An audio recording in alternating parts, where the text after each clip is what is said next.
Thank you, Annette. It is such a privilege to be here this evening on this festive occasion in the company of so many artists and arts advocates that I've worked with over the past few decades. I wanted to read a poem that celebrates the beauty of our state and the power and impact it has on people. I was raised in a part of Los Angeles. They had no public parks, really almost no trees.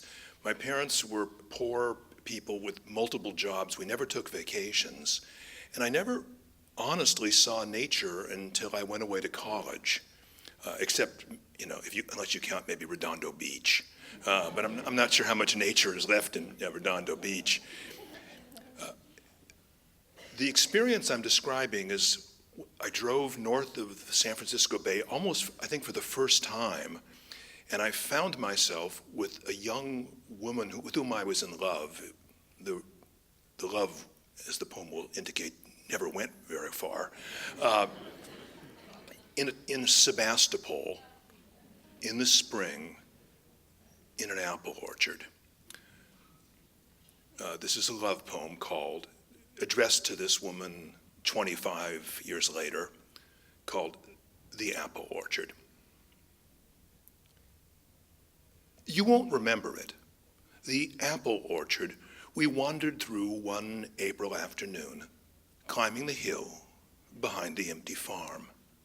A city boy, I'd never seen a grove burst in full flower or breathe the bittersweet perfume of blossoms mingled with the dust. A quarter mile of trees and fragrant rose arching above us. We walked the aisle, alone in spring's ephemeral cathedral. We had the luck, if you can call it that, of having been in love, but never lovers. The bright flame burning, fed by pure desire. Nothing consumed, such secrets brought to light.